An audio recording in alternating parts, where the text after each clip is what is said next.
السلام علیکم ورحمۃ اللہ وبرکاتہ۔ الحمد للہ رب العالمین والصلاة والسلام علی رسولہ محمد وآلہ وصحبہ اجمعین، اما بعد، اعوذ باللہ من الشیطان الرجیم، بسم اللہ الرحمن الرحیم۔ رب اشرح لی صدری ویسر لی امری واحلل عقدۃ من لسانی یفقہوا قولی۔ معزز خواتین و حضرات، اس سے پہلے کی درس میں نے دنیا کی بے ثباتی کے بارے میں بیان کیا تھا کہ یہ دنیاوی زندگی ختم ہونے والی ہے، اس کا کوئی بھروسہ نہیں، اور یہ فانی ہے، ان ہی الا متاع الغرور، یہ ایک دھوکہ ہے۔ چنانچہ ایک انسان جب اس دنیا میں آتا ہے تو پیدا ہوتی ہی وہ اس بات کی یقین دہانی ہوتا ہے کہ اس کو مرنا ہے، یعنی اس کا کاؤنٹ ڈاؤن شروع ہو جاتا ہے، الٹی گنتی جس کو کہتے ہیں، الٹی گنتی شروع ہو جاتی ہے۔ مثال کے طور پر اللہ تعالیٰ نے اگر اس کی عمر 100 سال رکھی ہے تو ایک سال گزرتے ہی سمجھو ایک سال کم ہو گیا، یعنی 99 سال، اور یہ صرف اللہ تعالیٰ کو پتہ ہے کب اس کا آخری وقت آنے والا ہے۔ لہٰذا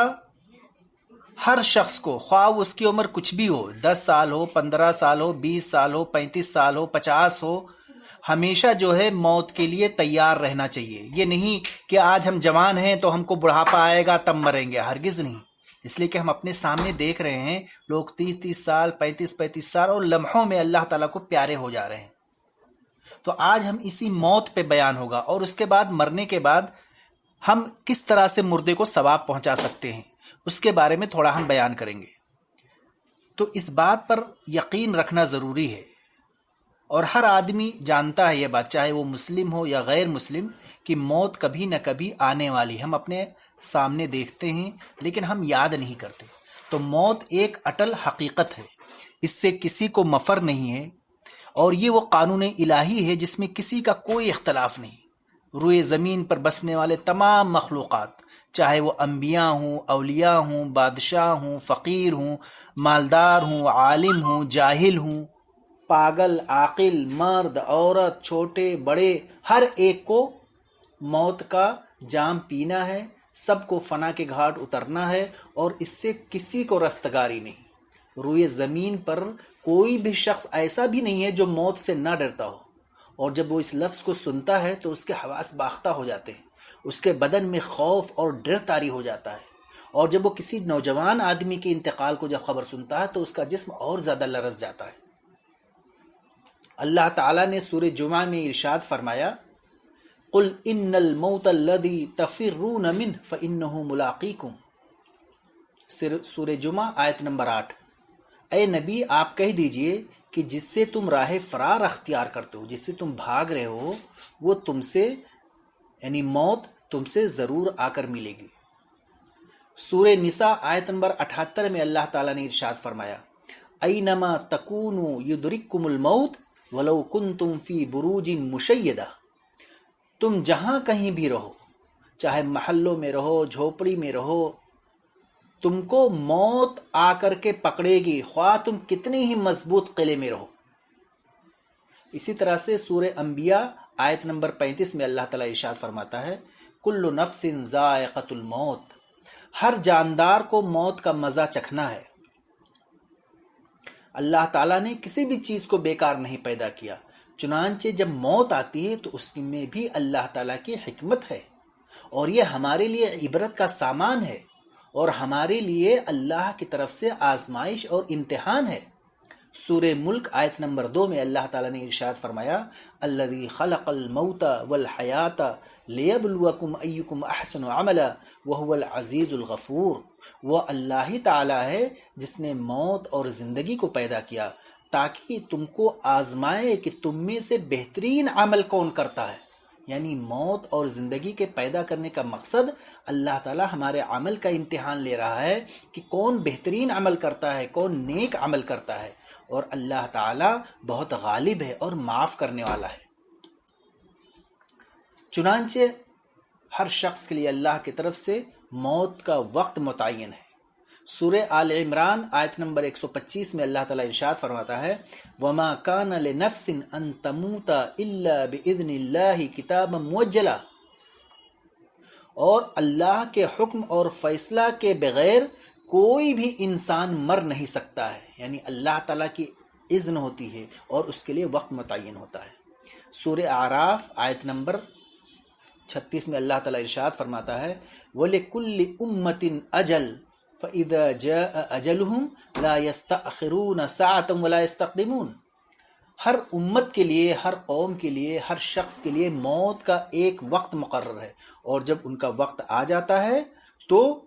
نہ ایک ساعت آگے جاتا ہے اور نہ ایک سیکنڈ پیچھے۔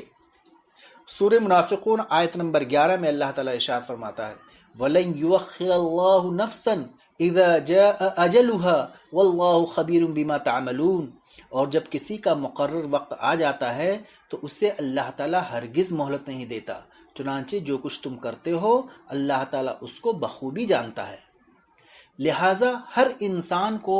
موت سے پہلے کا وقت جو اللہ تعالیٰ نے دیا ہے اس کو غنیمت سمجھنا چاہیے، اور اسے اللہ کی اطاعت اور فرما برداری میں صرف کرنا چاہیے، تاکہ قیامت کے دن کسی طرح کی رسوائی کا سامنا نہ ہو، اور اللہ کی طرف سے جب موت کا پیغام آ جائے تو وہ اس سے راضی اور خوش ہو۔ اس دار فانی سے ہمیں بھی ایک دن دار بقا کی طرف کوچ کرنا ہے، لہٰذا ہم کو دنیا میں نیک عمل کرنا چاہیے اور اس دنیا فانی کی رنگینیوں میں دل نہیں لگانا چاہیے۔ اس زمانے کی، اس دنیا کی رعنائیوں اور دلکشیوں پہ فریفتہ نہیں ہونا چاہیے۔ یہ دنیا ساز و سامان کی جگہ ہے، یہ عمل کی جگہ ہے، لہٰذا اس کے چکر میں پھنس کر کے اپنی آخرت نہیں خراب کرنی چاہیے، اور جو اس کے فریب میں نہیں آتے، جو اس دنیا کے دھوکے میں نہیں آتے، در حقیقت وہ لوگ عقل مند ہیں اور وہی جو ہے سمجھدار ہیں، لیکن جو دنیا کے رنگ میں کھو گئے ان سے بڑھ کر کوئی بیوقوف نہیں، ان سے بڑھ کر کوئی بے سمجھ نہیں، اس لیے کہ جانتے ہیں جب انسان مر جاتا ہے تو اپنے ساتھ کوئی چیز نہیں لے جاتا، ہم آئے دن دیکھتے رہتے ہیں۔ اس لیے جو شخص موت کو ہمیشہ یاد کرے گا وہ اس دنیا کی رنگینیوں میں کبھی نہیں کھوئے گا اور نہ ہی دنیا سے کبھی دل لگائے گا۔ حضرت ابو سعید خدری رضی اللہ تعالیٰ عنہ بیان کرتے ہیں کہ ایک بار نبی کریم صلی اللہ علیہ وسلم نماز کے لیے تشریف لے گئے تو دیکھا کہ کچھ لوگ کھلکھلا کر ہنس رہے ہیں۔ اللہ کے رسول صلی اللہ علیہ وسلم نے فرمایا اما انکم لو اکثرتم ذکر ہادم اللذات الموت لشغلکم عما ارى فاکثروا ذکر ہادم اللذات یعنی الموت، اگر تم لوگ لذتوں کو توڑ دینے والی چیز یعنی موت کو اگر زیادہ یاد کرتے تو یہ چیز تم کو اس ہنسی سے روک دیتی جو میں تم کو دیکھ رہا ہوں، لہٰذا تم لوگ لذتوں کو ختم کرنے والی چیز یعنی موت کو کثرت سے یاد کیا کرو۔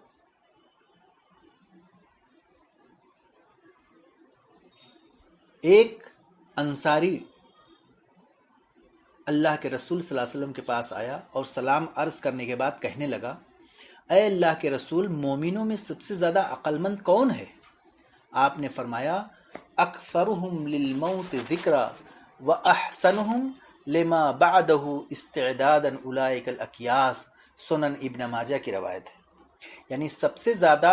عقل مند وہ ہے جو موت کو سب سے زیادہ یاد کرنے والا ہو اور موت کے بعد آنے والے مراحل کے لیے سب سے زیادہ تیاری کرنے والا ہو۔ ایک صحابی اللہ کے رسول صلی اللہ علیہ وسلم کے پاس تشریف لاتے ہیں اور کہتے ہیں کہ مجھ کو کچھ نصیحت کیجیے۔ اے اللہ کے رسول صلی اللہ علیہ وسلم، مجھ کو کچھ نصیحت کیجیے اور وہ مختصر نصیحت ہو۔ تو اللہ کے رسول صلی اللہ علیہ وسلم نے فرمایا کہ تم نماز جب پڑھو کأنہ مودع، تو اس طرح سے تم نماز پڑھو، تم یہ سوچو کہ یہ تمہاری آخری نماز ہے، اس لیے کہ تم نہیں جانتے اس کے بعد تم زندہ رہو گے یا نہیں، اور اس طرح سے تمہاری موت میں بہت زیادہ خشوع اور خضوع آ جائے گا۔ سبحان اللہ. آپ نے کیا فرمایا؟ کأنہ معدٌ، گویا کہ یہ رخصت کرنے والی ہے. تو اس طرح سے آپ نے بیان کیا کہ کس طرح سے نماز میں خشوع اور خضوع لانی چاہیے. موت کیسے یاد ہوگی؟ اس کے لیے قبرستان بھی ضرور جانا چاہیے اور سوچنا چاہیے کہ ایک دن ہم کو بھی یہیں آنا ہے اور اسی مٹی میں دفن ہونا ہے. اور ہمیں ان رشتہ داروں کے بارے میں سوچنا چاہیے، دوستوں کے متعلق بھی سوچنا چاہیے جو کل تک ہمارے ساتھ تھے، ہمارے مجلسوں اور محفلوں کے ایک اہم رکن تھے، لیکن آج اپنی قبروں میں سوئے ہوئے ہیں اور منو مٹی کے نیچے دبے ہوئے ہیں. اور یہ دیکھ کر بڑی حیرت ہوتی ہے اس شخص پر جو اپنے ہاتھوں اور اپنے کندھوں پر کئی جنازوں کو اٹھا چکا ہو، اپنے اعزاء اور اقربا کو درگور کر چکا ہو، اپنی آنکھوں سے موت کے خوفناک منظر کو دیکھ چکا ہو، اور اپنے کانوں سے ناگہانی اور حادثاتی موت کے خبر کو سن چکا ہو، اور اس کے دل میں یہ عقیدہ ہو کہ دنیا کی اس چند روزہ زندگی کو چھوڑ کر ہمیشہ رہنے والی آخرت کی طرف کوچ کرنا ہے اور اپنے پائی پائی یعنی ذرے ذرے کا حساب دینا ہے. یہ تمام چیزیں کرنے کے بعد بھی اگر وہ موت سے غافل ہے اور اس سے موت کا ذرہ برابر خیال نہیں ہے تو یقیناً ایسا شخص اپنے آپ کو بہت بڑے گھاٹے میں ڈال رہا ہے. اور اس گھاٹے اور خسارے سے بچنے کے لیے ہمیں کثرت سے موت کو یاد رکھنا چاہیے اور زیادہ سے زیادہ قبرستان کی زیارت کرنی چاہیے. اللہ کے رسول صلی اللہ علیہ وسلم کا ارشاد ہے، صحیح مسلم کی حدیث ہے کہ فزور القبور فإنها تذکر الموت، قبرستان جایا کرو اس لیے کہ یہ موت کی یاد دہانی کراتی ہے. ایک سے بعض صحیح حدیث میں ہے تذکر الآخرہ، یعنی یہ آخرت کی یاد دہانی کراتی ہے، اور آخرت کی یاد انسان کو دنیا سے بے رغبت بنا دیتی ہے اور اسے اللہ تعالیٰ سے قریب کر دیتی ہے اور اس کے دلوں میں رب قدیر کا خوف پیدا کر دیتی ہے. دنیا کی محبت اور اس کی لذتوں میں ہم اس قدر غرق ہو گئے ہیں کہ ہم نے موت کو بھلا دیا ہے اور کبھی سوچا ہی نہیں کہ مرنے کے بعد ہمیں اپنے تمام کیے ہوئے عمل کا حساب و کتاب دینا ہے. ہماری خواہشات نے ہماری ذہنوں پر اس قدر موٹی چادر ڈال دی ہے، اس قدر موٹا پردہ ڈال دیا ہے کہ ہم نے اپنی زندگی کے مقصد کو بھلا دیا ہے اور ہم نے ان لوگوں سے کوئی سبق نہیں لیا جو ہمیں چھوڑ کر آخرت کی پہلی منزل یعنی قبر میں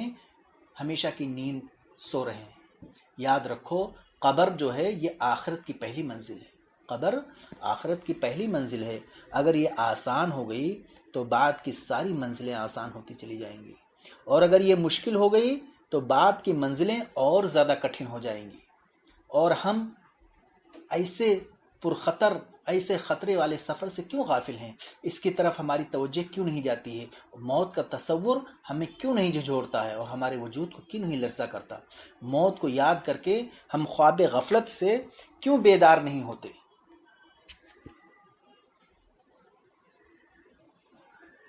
ہمیں یہ سوچنا چاہیے کہ اس دنیا میں جب ہم موت کو یاد کریں گے تو ہمارے لیے سب سے پہلی چیز یہ ہوگی کہ انسان اس میں عمر نہیں دیکھے گا. 75 سال، 10 سال، 15 سال، 20 سال، 35 سال انسان کے لیے کسی بھی لمحہ موت آ سکتی ہے. اور جیسا کہ ہم روزمرہ کی زندگی میں دیکھتے ہیں اپنے چاروں طرف، اب جب سے کورونا کا وبا پھیلا ہے تب سے تو یہ حقیقت اور سامنے آ گئی کہ جو کل کچھ ہی لمحے بہت ہی حشاش بشاش، بہت ہی صحت و تندرست مند تھے، اگلے ہی دن وہ غائب ہو گئے اس منظر سے. لہٰذا اس کے لیے ضروری ہے کہ ہم ہر لمحہ یاد رکھیں، اپنے حساب و کتاب کو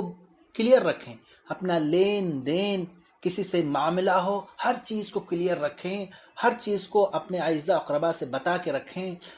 کسی کا قرض ہمارے اوپر نہیں رہنا چاہیے، یعنی گویا کہ ایک طرح سے ہم تیار رہیں، ہم ہر طرح سے تیار رہیں. اس لیے کبھی کبھی موت واقع ہو جاتی ہے تو وصیت کرنے کا بھی موقع نہیں ملتا. اس لیے اللہ تعالیٰ سے اچانک موت سے بھی پناہ مانگنی چاہیے، اے اللہ تعالیٰ اچانک موت سے بچا. اور اسی لیے موت کی یہ غیر یقینی کیفیت ہے کہ حضرت عبداللہ بن عمر رضی اللہ تعالیٰ عنہما کہا کرتے تھے، اذا امسیتا، صحیح بخاری کی روایت ہے، اذا امسیتا فلا تنتظر الصباح، جب شام ہو جائے تو تو تم صبح کا انتظار مت کرو، اور جب صبح ہو جائے تو شام کا انتظار مت کرو۔ وَخُذْ مِنْ صِحَّتِكَ لِمَرَضِكَ وَمِنْ حَيَاتِكَ لِمَوْتِكَ، اور تم تندرستی کی حالت میں اتنا عمل کر لو کہ بیماری کی حالت میں کافی ہو جائے، اس لیے کہ تم نہیں جانتے کہ یہ تندرستی کب تک برقرار رہے گی۔ اسی لیے اپنی زندگی میں بھی اس قدر نیکیاں کما لو کہ موت کے بعد بھی تمہارے لیے نفع بخش ہو جائے، اس لیے کہ تم نہیں جانتے موت کب واقع ہو جائے۔ اور صحیح حدیث میں اللہ کے رسول صلی اللہ علیہ وسلم نے فرمایا، مسند احمد کی روایت ہے، کن فی الدنیا کأنک غریب، دنیا میں اس طرح سے رہو گویا کہ ایک اجنبی یا ایک مسافر ہو، او عابر سبیل، وعد نفسک من اہل القبور، اور اپنے آپ کو قبر والوں میں شمار کرو۔ ہم جہالت اور نادانی کی وجہ سے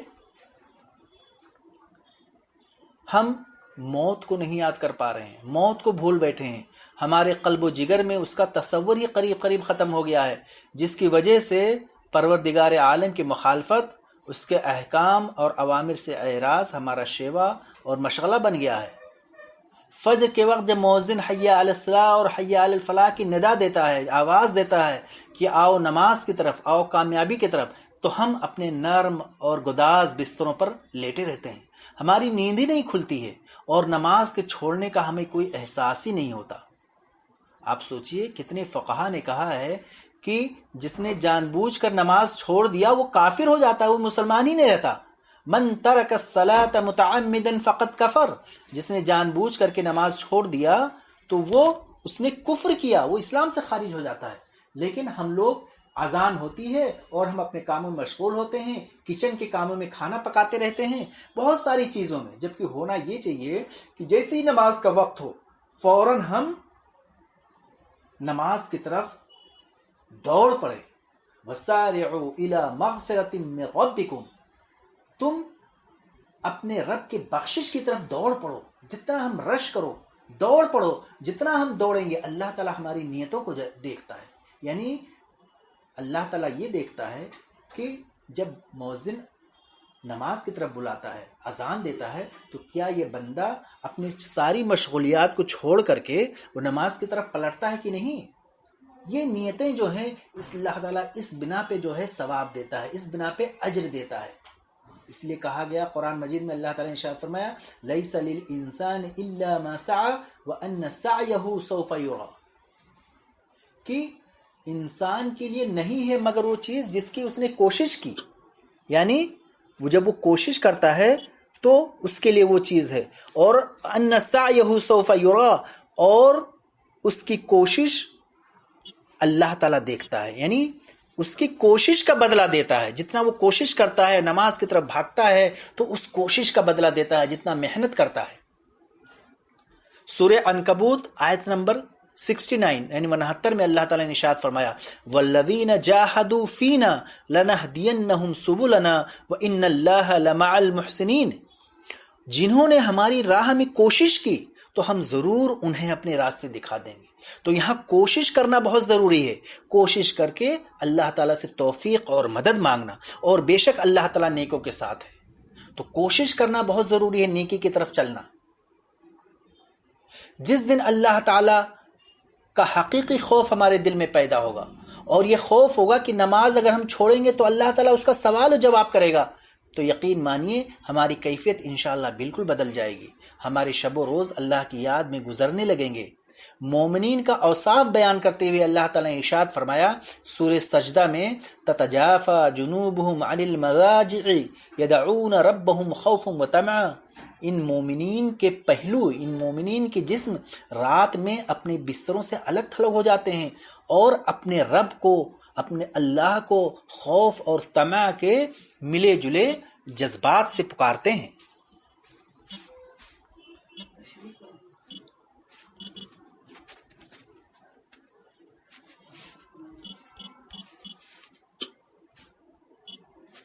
اللہ کے ملے جلے جذبات سے پکارتے ہیں۔ ایک صحیح حدیث ہے صحیح مسلم کی حدیث 758، ابو ہریرہ رضی اللہ تعالیٰ عنہ سے روایت ہے کہ اللہ کے رسول صلی اللہ علیہ وسلم نے فرمایا ينزل ربنا تبارک و تعالی كل لیلۃ الى السماء الدنیا حين يبقى ثلث الليل الآخر يقول من يدعوني فأستجيب له من يسألني فأعطيه من يستغفرني فأغفر له۔ حضرت ابو ہریرہ رضی اللہ تعالیٰ عنہ بیان کرتے ہیں کہ اللہ کے رسول صلی اللہ علیہ وسلم نے فرمایا کہ ہمارا رب یعنی اللہ تعالی ہر رات کو جب آخری تہائی حصہ باقی رہ جاتا ہے تو وہ آسمانی دنیا کی طرف نزول فرماتا ہے، پھر فرماتا ہے کون ہے جو مجھے بلائے، میں اس کی پکار کو قبول کروں۔ سبحان اللہ، یعنی اللہ تعالیٰ بلاتا ہے بندوں کو کہ کون ہے جو مجھ کو پکارے، مجھ سے دعا کرے، میں اس کی دعا کو قبول کروں، کون ہے جو مجھ سے سوال کرے اور میں اسے عطا کروں، اور کون ہے جو مجھ سے معافی مانگے اور میں اسے معاف کروں۔ سوچئے اللہ تعالیٰ خود بلا رہا ہے، تو کتنے خوش نصیب ہیں وہ لوگ جو رات کے پچھلے پہر میں اٹھتے ہیں، یعنی فجر کی اذان سے 1 گھنٹہ پہلے۔ اس وقت اللہ تعالیٰ ہمارے زمینی آسمان کی طرف رہتا ہے اور پکارتا ہے کہ کون ہے جو مجھ کو پکارے، مجھ سے دعا کرے۔ یقین جانیے جب ہم دعا کریں، ہم کو کوئی چیز چاہیے تو یہ بہت بہترین وقت ہے کہ ہم اس وقت اٹھیں، یعنی فجر کی اذان سے 1 گھنٹہ پہلے تہجد کی نماز پڑھیں، اور اللہ تعالیٰ سے جب پوری دنیا سو رہی ہو تو اس وقت جب ہم اللہ کو پکارتے ہیں اٹھ کر کے تو اللہ تعالیٰ کو یہ چیزیں بہت پسند ہے، اور اس وقت اللہ تعالیٰ ہماری دعائیں قبول کرتا ہے۔ تو موت کے ساتھ ساتھ موت کے وقت تکلیف کو بھی یاد کرنا چاہیے، اس لیے کہ یہ لمحہ آسان نہیں ہوتا بلکہ انتہائی مشکل اور زندگی کا سب سے سخت لمحہ ہوتا ہے۔ حضرت عائشہ رضی اللہ تعالی عنہ بیان کرتی ہیں کہ نبی کریم صلی اللہ علیہ وسلم کی وفات کے وقت آپ کے سامنے پانی سے بھرا ہوا ایک پیالہ رکھا ہوا تھا، آپ پانی میں اپنا ہاتھ ڈالتے اور اپنے چہرے انور پر پھیرتے ہوئے فرماتے لا الہ الا اللہ ان للموت سکرات۔ صحیح بخاری کی روایت ہے کہ اللہ کے سوا کوئی معبود برحق نہیں، یقیناً موت کی سختیاں ہیں۔ تو یہ حالت تھی اللہ کے رسول صلی اللہ علیہ وسلم کی، حالانکہ آپ مخلوقات میں، پوری مخلوقات میں سب سے افضل اور سب سے اشرف، سب سے بہترین تھے، اور تمام انبیاء میں اللہ کو سب سے زیادہ محبوب تھے۔ لہذا غور کیجئے کہ موت کے وقت ہماری اور آپ کی کیا حالت کیفیت ہوگی۔ اگر سید البشر، خاتم الانبیاء، شافع محشر نبی کریم صلی اللہ علیہ وسلم کو موت کی سختیوں کا احساس ہو رہا تھا تو کوئی اور انسان موت کی ان سختیوں سے کیوں کر بچ سکتا ہے؟ لہٰذا ہمیں موت کی سختیوں کو بھی یاد رکھنا چاہیے۔ نیک اور بد 2 طرح کے انسان ہوتے ہیں، اور دونوں کی موت میں احادیث میں فرق بیان کیا گیا ہے۔ نیک لوگ، جو صالح بندے ہوتے ہیں، اللہ کے نیک بندے، موت کے وقت فرشتے ان کی سلامتی اور جنت کی عظیم بشارت دیتے ہیں۔ سبحان اللہ۔ جبکہ جو نافرمان لوگ ہوتے ہیں، جو برے لوگ ہوتے ہیں، وہ ان کو اللہ تعالیٰ کی ناراضگی اور اس کے غضب کی سخت وعید سناتے ہیں۔ اس لیے نبی کریم صلی اللہ علیہ وسلم نے ہمیں موت کو بکثرت یاد کرنے کی تلقین کی ہے۔ اس لیے ضروری ہے کہ ہم ہمیشہ موت کو یاد رکھتے رہیں گے۔ جب ہم موت کو یاد کریں گے تو ہم بہت ساری برائیوں سے بچ جائیں گے اور نیکیوں کی طرف بڑھیں گے انشاءاللہ۔ کسی کو تکلیف نہیں پہنچائیں گے، ہمیشہ دعا کرتے رہیں گے، اپنے معاملات کو صحیح رکھیں گے۔ لین دین، بہت ساری چیزیں ہوتی ہیں ایک دوسرے سے، ہر وقت ہمیں اس کو کلیئر رکھنا چاہیے۔ لین دین، معاملات، پیسہ کوڑی، ساری چیزیں، ایک دوسرے سے معافی بھی طلب کرتے رہنا چاہیے۔ کسی کو تکلیف پہنچائیے سب سے معافی طلب کرنا، سب کے ہر ایک کو ساتھ اچھا سلوک کرنا، اس لیے کہ انسان ہم اور آپ نہیں جانتے ہیں کہ موت کب واقع ہو جائے۔ اس میں عمر کا کوئی دخل نہیں، کبھی بھی موت آ سکتی ہے۔ کوئی یہ نہ سمجھے کہ ہم جوان اور تندرست اور ہم کو بہت دن رہنا ہے، ہرگز نہیں۔ اللہ تعالیٰ کا اسی لیے ارشاد ہے کہ تم جو ہے موت کو ہمیشہ یاد رکھا کرو۔ جب موت کا وقت ہو جائے گا تو نہ 1 سیکنڈ پیچھے جائے گا اور نہ 1 سیکنڈ آگے۔ اس لیے اللہ تعالیٰ سے ہمیں دعا کرتے رہنا چاہیے کہ اے اللہ ہم کو موت کی سختیوں سے بچائے، آمین۔ اب اس کے بعد جب انسان مر جاتا ہے تو اس کے بعد کیا کیا چیزیں اس کے ساتھ جاتی ہیں، اور اس کے بعد جو اس کے وارثین ہیں وہ اس کو کس طرح سے ثواب پہنچا سکتے ہیں۔ آج کل معاشرے میں بہت ساری بدعات ایجاد ہیں، کوئی قرآن پڑھ کر کے میت کو پہنچاتا ہے، کوئی اور کسی طرح سے قرآن، یہ سب چیزوں کو قرآن اور حدیث میں جو بیان کیا گیا، اللہ کے رسول صلی اللہ علیہ وسلم نے جو طریقہ بیان کیا ہے، صحابہ کرام نے جو کیا ہے، اسی کو ہمیں کرنا چاہیے، اس لیے کہ دین اس وقت مکمل ہو چکا ہے۔ الیوم اکملت لکم دینکم، یہ اللہ تعالیٰ نے نبی کریم صلی اللہ علیہ وسلم یہ آیتیں نازل کر دی کہ ہم نے تمہارے اوپر دین کو مکمل کر دیا ہے، لہٰذا اگر کوئی نیا چیز کوئی دین میں نکالتا ہے تو سمجھیے وہ بدعت کر رہا ہے۔ تو آئیے ہم یہ جانتے ہیں کہ مرنے کے بعد جو ہے مردے کو کن کن چیزوں سے فائدہ پہنچ سکتا ہے۔ ان میں سے سب سے پہلی چیز جو ہے، جو کتاب و سنت سے ثابت ہے، وہ ہے دعا۔ یعنی دعا کے بارے میں سب کا اتفاق ہے کہ اگر مرنے والا کافر اور مشرک نہیں ہے تو اس کے لیے دعا کرنا مسنون ہے، سنت ہے۔ اللہ تعالیٰ نے قرآن مجید میں ارشاد فرمایا سورہ حشر میں، والذین جاءوا من بعدهم یقولون ربنا اغفر لنا ولإخواننا الذین سبقونا بالایمان ولا تجعل في قلوبنا غلا للذین آمنوا ربنا انک رؤوف رحیم۔ یعنی جو لوگ ان مومنوں کے بعد آئے وہ کہتے ہیں اے ہمارے پروردگار ہمیں بخش دے اور ہمارے ان بھائیوں کو بخش دے جو ایمان کے ساتھ ہم سے پہلے گزر گئے، اور ہمارے دلوں میں ایمان والوں کے لیے کینہ نہ بنا، نفرت نہ بنا، اے ہمارے پروردگار بلا شبہ تو مشفق اور مہربان ہے۔ تو اس آیت میں بیان کیا گیا کہ مومنین کے لیے دعا کرو، یعنی جو ہم سے پہلے گزر گئے ہیں۔ اسی طرح سے حدیث میں آتا ہے کہ جب نجاشی کا انتقال ہوا تو نبی کریم صلی اللہ علیہ وسلم نے اس کی اطلاع دی تو اللہ کے رسول صلی اللہ علیہ وسلم نے فرمایا استغفروا لاخیکم، کہ تم اپنے بھائی کے لیے استغفار کرو، یعنی اس کے لیے بخشش کی طلب کرو۔ اسی طرح سے حضرت عائشہ رضی اللہ تعالی عنہا سے روایت ہے، وہ کہتی ہیں کہ نبی کریم صلی اللہ علیہ وسلم جنت البقیع کی طرف نکلا کرتے تھے اور ان کے لیے دعا کرتے۔ حضرت عائشہ رضی اللہ تعالی عنہا نے آپ سے اس کے بارے میں پوچھا تو آپ نے فرمایا مجھے ان کے لیے دعا کا حکم دیا گیا ہے، لہٰذا جب قبر میں جائیں تو مسلمانوں کے لیے دعائیں کرتے رہنا چاہیے۔ سورہ توبہ میں اللہ تعالیٰ نے ارشاد فرمایا، آیت نمبر 113، ما کان للنبی والذین آمنوا یستغفروا للمشرکین ولو کانوا اولی القربى من بعد ما تبین لهم انہم اصحاب الجحیم۔ ہاں، مشرکوں کے لیے مغفرت نہیں کی جا سکتی، اسی لیے اللہ کے رسول صلی اللہ علیہ وسلم نے اس میں منع کیا ہے، لہٰذا مسلمانوں کے لیے بالکل دعا کرنی چاہیے اپنے اعزہ اور قربا کے لیے۔ دوسری چیز ہے صدقہ جاریہ، یعنی مسلمان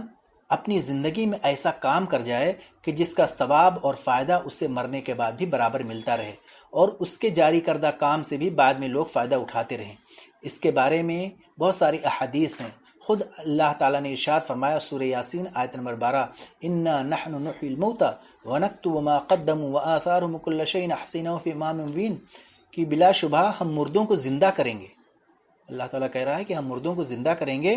اور ہم لکھتے جاتے ہیں، اور وہ اعمال بھی جو لوگ آگے بھیجتے ہیں اور ان کے وہ اعمال بھی جو پیچھے چھوڑ جاتے ہیں، یعنی جو کچھ انہوں نے اچھے اعمال پیچھے چھوڑ گئے ہیں ہم ان کا ثواب دیتے رہیں گے، اور ہم نے ہر چیز کو ایک واضح کتاب میں ضبط کر رکھا۔ تو اس آیت میں ما قدمو کہا گیا ہے، یعنی وہ عملی نمونے جو انسان دنیا میں چھوڑ جاتا ہے، جو اچھے کام، اور اس کے مرنے کے بعد لوگ اس کی اقتدا میں بجا لاتے ہیں۔ ایسے صدقات اور اعمال کا تذکرہ بھی موجود ہے حدیث میں، چنانچہ حضرت ابو ہریرہ رضی اللہ تعالی عنہ سے روایت ہے کہ نبی کریم صلی اللہ علیہ وسلم نے فرمایا اذا مات الانسان انقطع عنه عمله الا من ثلاثه۔ صحیح مسلم کی روایت ہے کہ جب انسان مر جاتا ہے تو اس کا عمل اس سے منقطع ہو جاتا ہے، یعنی سارے عمل منقطع، اس لیے کہ یہ دنیا دارالعمل تھا، اب جب مر گیا تو عمل ختم۔ مگر 3 چیزیں ہیں جس کا فائدہ اس کے مرنے کے بعد ہوتا رہتا ہے، مثلا صدقہ جاریہ، یا وہ علم جس سے نفع حاصل کیا جاتا ہے، یا نیک اولاد جو اس کے لیے دعا کرتی ہے۔ اسی طرح سے ایک حدیث میں یہ بھی فرمایا گیا کہ خیر ما یخلف الرجل من بعدہ ثلاث، کہ بہترین چیز جو انسان اپنے بعد چھوڑ جاتا ہے وہ 3 چیزیں ہیں، ولد صالح یدعو لہ، نیک اولاد جو اس کے لیے دعا کرتی رہے، صدقہ جاریہ جس کا ثواب اسے ملتا رہتا ہے، اور ایسا علم، کوئی علمی کام کر گیا، کوئی کتاب لکھ دیا، تبلیغ کیا، جس سے کہ بعد کے لوگ عمل کرتے رہتے ہیں۔ تو ان تمام چیزوں کا جو ہے اس سے ثواب ملتا رہتا ہے۔ اب صدقہ جاریہ میں بہت ساری چیزیں ہیں، مثال کے طور پر جیسے وقف کہتے ہیں، وقف شدہ چیز کو روکنا اور اس سے ہونے والی آمدنی کو خیرات کرنا، مثال کے طور پر مسجد اور مدرسہ کی تعمیر، قبرستان کے لیے زمین کی فراہمی، کنواں کھود دینا، اس کی تعمیر کرانا۔ آج کنواں کا رواج نہیں ہے تو کوئی بھی چیز نل وغیرہ لگوا دینا، پانی وغیرہ، جس سے لوگ سیراب ہوتے رہیں۔ اسی طرح سے مسافروں کے لیے کوئی گھر تعمیر کر دینا، مفاد عامہ کے لیے اسپتال، شادی خانہ اور پل وغیرہ کی تعمیر۔ اسی طرح سے درخت لگا دینا، مثال کے طور پر اگر کوئی درخت لگا دیا ہے، پھلدار درخت جس سے لوگ پھل کو کھاتے رہتے ہیں، تو وہ بھی ایک صدقہ جاریہ ہے، آم وغیرہ یا اس طرح سے جتنے بھی مفید درخت ہیں۔ اسی طرح سے اگر اسلامی حکومت ہے تو اس کے حدود کی حفاظت کرنے کے لیے کوئی کام کر دیا ہے۔ تو یہ تمام چیزیں، ان تمام چیزوں کا ثواب پہنچتا رہتا ہے۔ ایک صورت اور ہے کہ جس میں مردہ کا کوئی عمل دخل نہ ہو مگر زندہ شخص اسے انجام دے، مثال کے طور پر صدقہ اور خیرات، یعنی اس کے بعد جو ہے ایصال ثواب کی نیت سے فوت شدہ جو مر گئے ہیں ان کی طرف سے صدقہ اور خیرات کرنا جائز ہے اور اس کا ثواب ملتا رہتا ہے۔ اسی طرح سے دعا اور استغفار، قرض ادا کرنا، ان کی طرف سے حج وغیرہ ادا کرنا، ان تمام چیزوں کا ثواب پہنچتا رہتا ہے۔ ایک حدیث سے حضرت عائشہ رضی اللہ تعالیٰ عنہا سے روایت ہے، وہ کہتی ہیں کہ ایک آدمی نے نبی کریم صلی اللہ علیہ وسلم سے عرض کیا، آیا ان امی قتلت نفسها ولم توصی، اس نے کہا کہ اے اللہ کے رسول صلی اللہ علیہ وسلم، میری والدہ اچانک انتقال کر گئیں اور انہوں نے کوئی وصیت نہیں کی، اور میرا خیال ہے کہ اگر وہ بولتی، یعنی اگر وہ بولنے کا ان کو موقع ملتا تو وہ صدقہ کرتی، تو کیا میں ان کی طرف سے صدقہ کر دوں؟ تو اللہ کے رسول صلی اللہ علیہ وسلم نے کہا کہ ہاں، تم ان کی طرف سے صدقہ کرو، جبکہ میت نے کوئی وصیت بھی نہیں کی تھی، اس کے باوجود اللہ کے رسول نے کہا ہاں صدقہ کرو اور اس کا ثواب ملے گا۔ اس لیے کہ میت نے جو مال چھوڑا اب اس کا نہیں رہا گیا، اس وفات کے بعد میت کا کوئی مال نہیں، اس لیے کہ اب اس کے ورثہ کا ہو گیا، اس لیے صاحبزادے نے جو صدقہ کیا اب وہ اس کے اپنے مال سے تھا، اس کے اپنے مال سے۔ یعنی ایک میت جب اس دنیا کو چھوڑ کے چلا گیا بغیر وصیت کیے ہوئے تو وہ مال اس کے ورثہ کا ہو گیا، اب جو وہ صدقہ کر رہا ہے وہ سمجھے اس کے مال میں سے نہیں بلکہ اپنے مال میں سے کر رہا ہے، یعنی جو وارث لوگ پائے، اس لیے جو ہے وہ اس کا بھی ثواب ملے گا، اس لیے جو ہے وہ ثواب ملے گا۔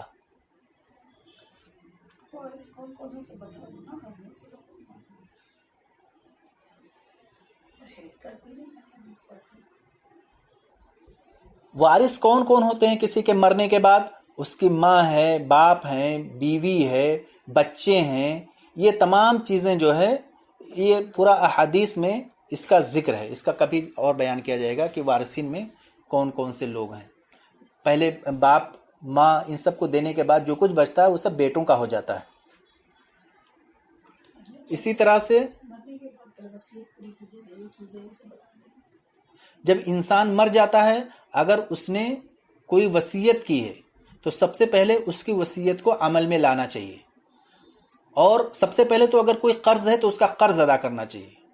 اس لیے کہ جب تک اگر قرض کی ادائیگی نہیں کی جاتی ہے تو اس کا حساب کتاب بھی معلق ہو جاتا ہے۔ تو اس لیے بہت ضروری ہے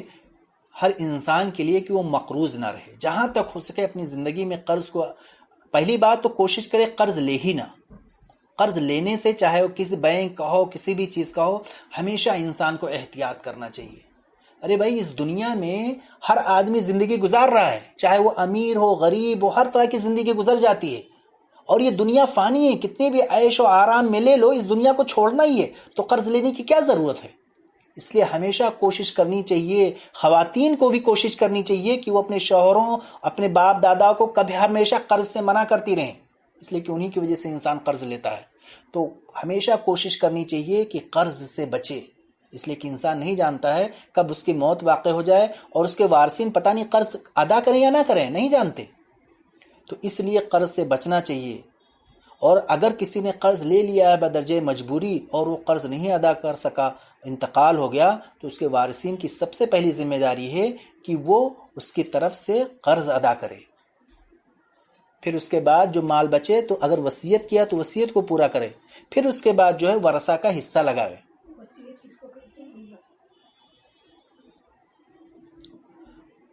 اسی طرح سے اگر اس نے کوئی نظر مانی ہے تو وہ بھی پورا کرنا ضروری ہے. عائشہ صدیقہ رضی اللہ تعالی عنہا سے روایت ہے،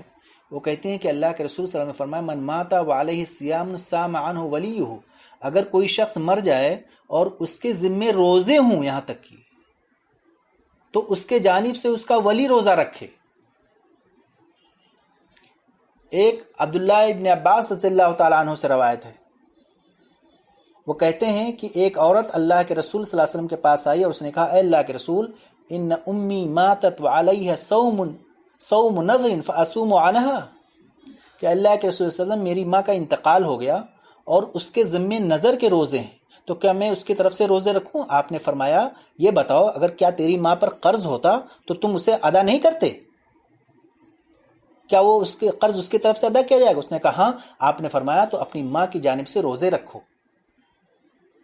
اگر نظر مانی ہے نماز کی روزے کی تو اس کو پورا کرنا ضروری ہے، اگر نظر نہیں مانی ہے تو نہیں، اس کا ثواب نہیں ملے گا، لیکن قرض جو ہے وہ ادا کرنا ضروری ہے.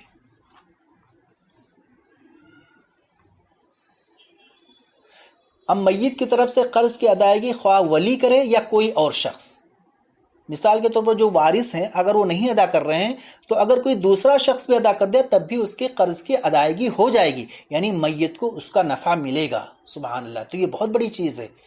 کہ وارث نہیں ادا کریں، اگر کوئی دوست بھی ادا کر دیتا ہے تب بھی اس کی طرف سے وہ قرض ادا ہو جائے گا اور انشاءاللہ اس کو ثواب ملے گا. حضرت جابر بن عبداللہ رضی اللہ تعالیٰ عنہ سے روایت ہے، کہتے ہیں کہ ایک آدمی فوت ہو گیا، ہم نے اسے غسل دے کر کفن پہنایا، خوشبو لگائی اور جنازہ گاہ میں رکھا. پھر نبی کریم صلی اللہ علیہ وسلم کو نماز جنازہ کی اطلاع دی. آپ تشریف لائے اور فرمایا شاید تمہارے ساتھی جو تھا تمہارا اس کے ذمے قرض کی ادائیگی ہے. صحابہ اکرام نے کہا ہاں اللہ کے رسول 2 دینار اس پر قرض ہے. آپ پیچھے ہٹ گئے اور فرمایا اپنے ساتھی پر تم جنازہ پڑھو. ابو قتادہ نے کہا اے اللہ کے رسول صلی اللہ علیہ وسلم میں نے وہ قرض ادا کر دیا ہے. پھر آپ نے فرمایا اب قرض کی ادائیگی سے اس پر سے سختی اٹھ گئی. سبحان اللہ. تو معزز حاضرین، حدیث سے کیا معلوم ہوا کہ جب اللہ کے رسول صلی اللہ علیہ وسلم کو یہ پتا چلا کہ اس کے اوپر 2 دینار کا قرض تھا تو آپ نے نماز جنازہ نہیں پڑھائی، اور جب اس کے بعد ایک صحابی آئے اور کہا کہ اللہ کے رسول میں نے قرض ادا کر دیا ہے تب جا کر کے آپ نے نماز جنازہ پڑھائی. اب سوچئے کہ اگر قرض ہے تو کتنی بڑا بوجھ ہے اس کے اوپر. تو اس لیے یہ معلوم ہوا، 2 چیزیں معلوم، ایک تو یہ کہ قرض ادا کرنا ضروری ہے تبھی جو ہے اس کے باقی چیزیں آگے چلتی ہیں. دوسرا چیز یہ کہ اگر کوئی بھی قرض ادا کر دے تو وہ ادا ہو جائے گا اور اس کو میت کو نفع ملے گا. جیسا کہ اللہ کے رسول صلی اللہ علیہ وسلم پر یہ صحابی آئے اور انہوں نے کہا اے اللہ کے رسول میں نے جو ہے 2 دینار قرض ادا کر دیا. پھر آپ نے نماز جنازہ پڑھائی.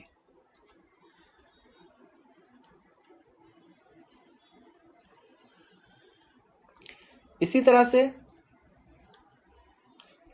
حضرت ابو ہریرہ رضی اللہ تعالی عنہ سے روایت ہے، وہ کہتے ہیں ان رجلا قال للنبی صلی اللہ علیہ وسلم ان ابی مات وترک مالا ولم یوص. ایک آدمی نبی کریم صلی اللہ علیہ وسلم کے پاس آیا اور کہا کہ اللہ کے رسول صلی اللہ علیہ وسلم میرے باپ فوت ہو گئے ہیں اور اس نے ترکے میں سے مال چھوڑا ہے اور وصیت نہیں کی ہے، تو کیا میرا مال اس کی طرف سے صدقہ کرنا کیا اس کے لیے کفارہ بنے گا؟ آپ نے فرمایا ہاں. اس سے یہ پتا چلا کہ اگر کسی شخص نے وصیت بھی نہیں کی ہے تب بھی اس کے ورثہ اگر اس کی طرف سے صدقہ کرتے ہیں تو اس کے گناہوں کا وہ کفارہ بنے گا، خواہ وہ اس کے مال میں کرے یا اپنے مال میں. اس لیے کہ اب اس کا میت کا مال نہیں رہ گیا، کچھ بھی نہیں رہ گیا. میت جب مر گیا تو اس کے سارے مال جو ہے ورثہ کے حصے میں آ گئے. اس لیے اگر وہ صدقہ کرتا ہے تو وہ اس کے لیے ثواب پہنچے گا.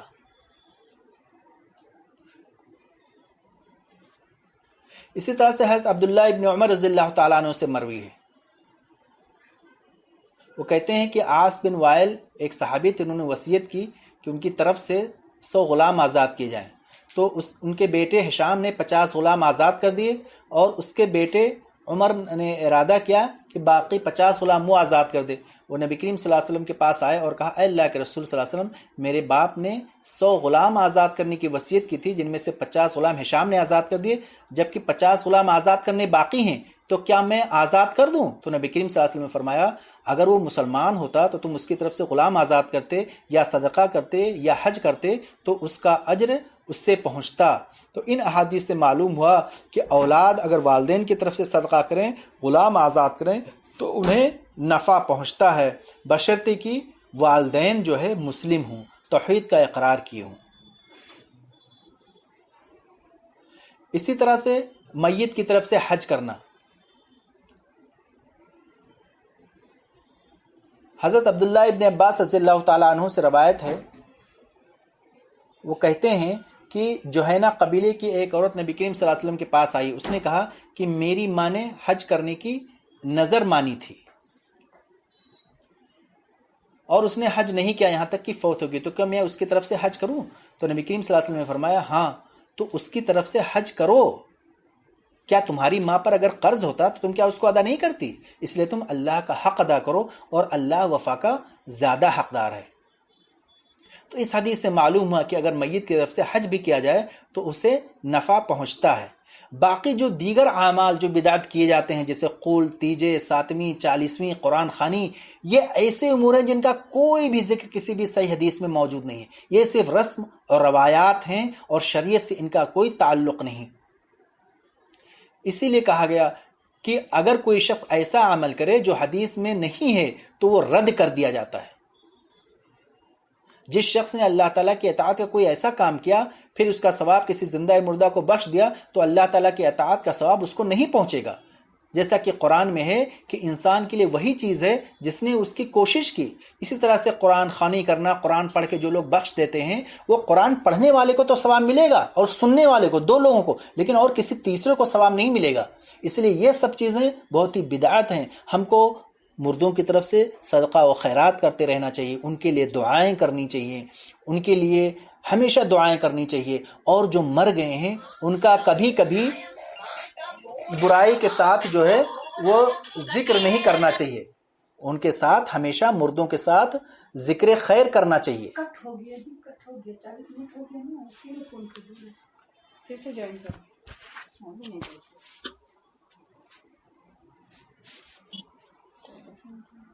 کیسے جوائن کرو، پتہ نہیں کہاں سے۔ نماز کے بارے میں جب ہم دیکھتے ہیں کہ وہ نماز ہے کہ جس کے بارے میں حضرت ابراہیم علیہ السلام نے دعا کیا، جیسا کہ ارشاد ہے سورہ ابراہیم آیت نمبر 37 میں، حضرت ابراہیم علیہ السلام کے زبان میں اللہ تعالیٰ ارشاد فرماتا ہے کہ ربنا انی اسکنت من ذریتی بواد غیر ذی زرع عند بیتک المحرم ربنا لیقیموا الصلاۃ۔ اے اللہ کہ میں نے اپنی آل اولاد کو ایک ایسی جگہ پہ رکھا ہے جو غیر ذی زرع ہے، جہاں کوئی چیز اگتی نہیں ہے، تیرے محرم، تیرے مکرم گھر کے پاس، اس لیے تاکہ وہ نماز کو قائم کر رکھے۔ تو نماز کی بہت بڑی اہمیت ہے۔ اسی طرح سے حضرت ابراہیم علیہ السلام نے دعا کیا، اللہ تعالیٰ ارشاد فرماتا ہے سورہ ابراہیم آیت نمبر 40 میں، رب اجعلنی مقیم الصلاۃ ومن ذریتی، اے اللہ تو ہم کو نماز کا قائم کرنے والا بنا دے اور میرے آل اولاد کو نماز کا قائم کرنے والا بنا دے۔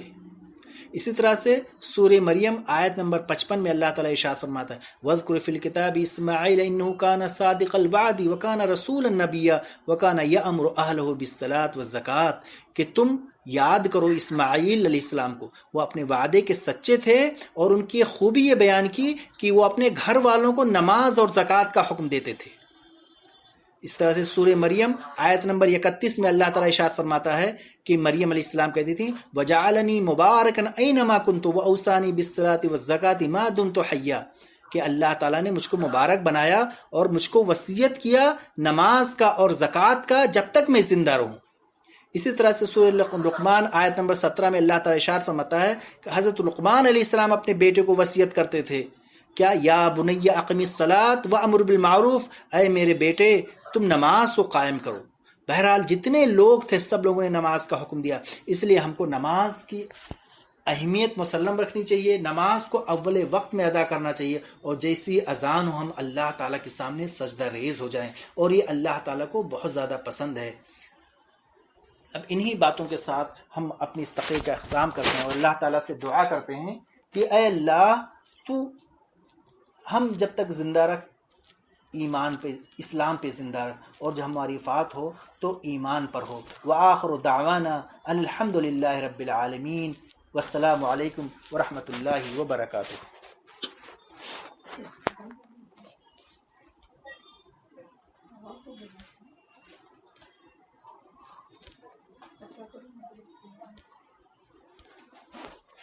دعا کر